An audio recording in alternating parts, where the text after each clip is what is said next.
केंद्रीय मंत्री गिरिराज सिंह हमारे साथ हैं। सर, कोलकाता में पहले एक डॉक्टर बेटी का रेप होता है, फिर उसकी हत्या कर दी जाती है और जब डॉक्टर प्रोटेस्ट करते हैं तो उसमें तोड़फोड़ की जाती है उस अस्पताल में। ममता ने इन सब के लिए वाम और राम यानी कि लेफ्ट और बीजेपी को जिम्मेदार ठहराया है। देखिए, ममता बनर्जी सत्ता की मदानता में इतने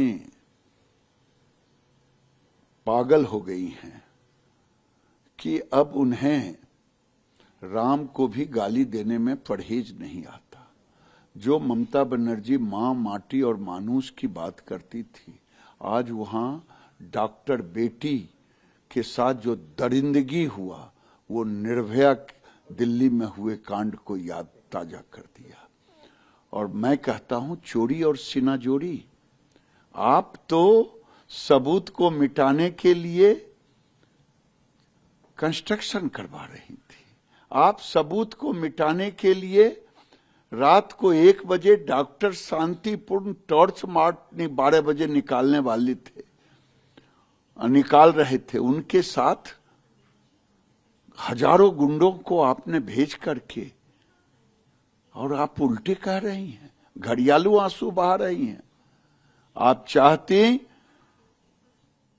तो 24 घंटे अंदर कौन कहे, घंटे भर में अपराधी आते। क्यों बंगाल में कोई सांस भी लेता है तो ममता बनर्जी अभिषेक बनर्जी के बगैर सांस नहीं लेता। ये बंगाल की स्थिति है। वहां गुंडागर्दी की स्थिति है।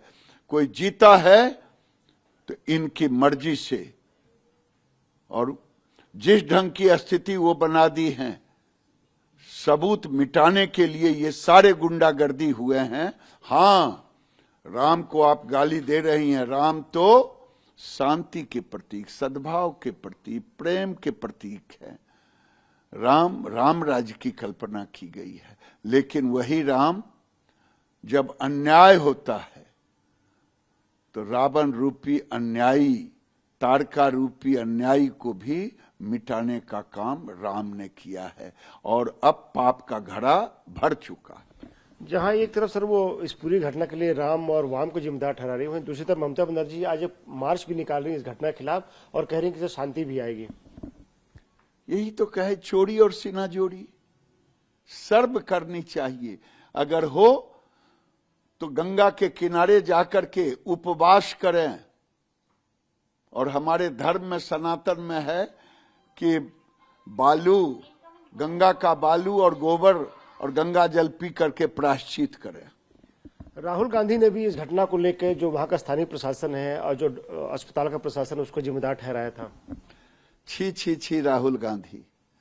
20 दिन के बाद, 15 दिन के बाद तो एक कांग्रेस की नेत्री ने ट्वीट किया, और 20 दिन के बाद आपने बयान भी दे रहे हैं। तो प्रशासन को, आपको डर लग रहा है ममता बनर्जी के खिलाफ बोलने में? इस पूरे दरिंदगी के सूत्रधार है तो ममता सरकार है। वहां के लोग सांस भी लेते हैं तो ममता बनर्जी, अभिषेक बनर्जी के बगैर कोई सांस नहीं लेते। और कोई गुंडा आ जाएगा रात को 1 बजे शांति मार्च में। ये गुंडों को भेजी थी सबूत मिटाने के लिए। वो कंस्ट्रक्शन का काम कर रही हैं सबूत मिटाने के लिए। राहुल गांधी को ये सब नहीं दिखाई देगा। चुल्लू भर पानी में डूब जाएं। अगर ये किसी बीजेपी सरकार में होता तो शांति मार्च ये भी निकालते। सर, एक आखिरी सवाल, जहां एक तरफ सीबीआई इस मामले की अब जांच कर रही है, पश्चिम बंगाल सरकार जो भी गुनहगार थे उनको पर्दाफाश नहीं कर पाई, तो अब टीएमसी कह रही है कि सीबीआई को इस जांच में रोज अपडेट देना चाहिए कि क्या क्या जांच कर रही है। तमाम ऐसी शर्तें रख रहे हैं सीबीआई के सामने। हाँ, इसलिए कि सारे सच बता दे, रास्ते बता दे, ये सबूत मिटाते चले। ये सबूत मिटाने के लिए है। शुक्रिया हमसे बात करने के लिए। आनंद प्रकाश पांडे, टीवी 9 भारतवर्ष।